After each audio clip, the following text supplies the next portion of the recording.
Hi friends, ഇന്ന് നമുക്കൊരു face cream ഉണ്ടാക്കിയാലോ? ഇതുണ്ടാക്കാനായിട്ട് നമുക്ക് നാൽപ്പാമരാതി ഓയിൽ വേണം. അതൊരു ടേബിൾ സ്പൂണ്. അതിലേക്ക് 1/2 ടേബിൾ സ്പൂൺ ആൽമണ്ട് ഓയിലും വൈറ്റമിൻ ഇ ഓയിലും ആലോവേര ജെല്ലും ചേർത്ത് നല്ലതുപോലെ മിക്സ് ചെയ്തെടുക്കണം.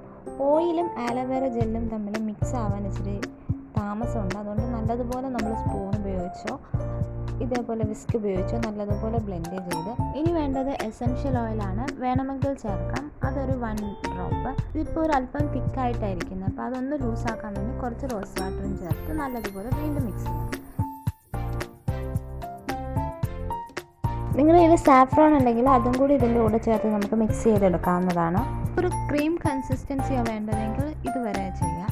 അതല്ല കുറച്ച് ലൂസായിട്ടാണ് വേണ്ടതെങ്കിൽ കുറച്ച് റോസ് വാട്ടറും കൂടെ ആഡ് ചെയ്ത് നല്ലതുപോലെ മിക്സ് ചെയ്തെടുക്കാം. ഇനി ഇത് എയർ ടൈറ്റ് ആയിട്ടുള്ള ഒരു ജാറിലോട്ട് മാറ്റി നമുക്ക് അടച്ച് വെച്ച് പുറത്ത് വെച്ച് തന്നെ സൂക്ഷിക്കാം. ഇതുകൊണ്ടുള്ളൊരു ഗുണമെന്ന് വെച്ചാൽ നമ്മുടെ കണ്ണിന് താഴെയുള്ള കറുപ്പ് ഫെയ്ഡ് ആവാൻ സഹായിക്കും. അതുപോലെ തന്നെ ഇത് അപ്ലൈ ചെയ്യുമ്പോൾ തന്നെ നമുക്ക് നല്ലൊരു കൂളിംഗ് എഫക്റ്റ് ആയിരിക്കും ഉണ്ടാകുന്നത്. ഒന്നെങ്കിൽ നിങ്ങൾക്ക് ഫ്രിഡ്ജിൽ വെച്ച് യൂസ് ചെയ്യാം. അപ്പം ഫ്രിഡ്ജിൽ വെച്ച് യൂസ് ചെയ്യുമ്പോൾ ആ ഒരു തണുപ്പ് നമ്മൾ അപ്ലൈ ചെയ്യുമ്പോൾ നമുക്ക് കിട്ടും. ഒരു വട്ടോ 2 വട്ടോ അപ്ലൈ ചെയ്തിട്ട് കാര്യമില്ല. നമ്മളിത് കണ്ടിന്യൂസ് ആയിട്ട് കുറച്ച് നാൾ യൂസ് ചെയ്യണം. എന്നാൽ മാത്രമേ നമുക്കതിൻ്റെ റിസൾട്ട് അറിയാൻ പറ്റുള്ളൂ. ഫേസ് ക്രീം ആണെങ്കിൽ നമുക്കിത് ഫുൾ ബോഡിയിൽ അപ്ലൈ ചെയ്യാം. ഓയിലി സ്കിന്നുകാർക്ക് ചിലപ്പോൾ പിമ്പിൾസ് വരാനുള്ള സാധ്യതയുണ്ട്.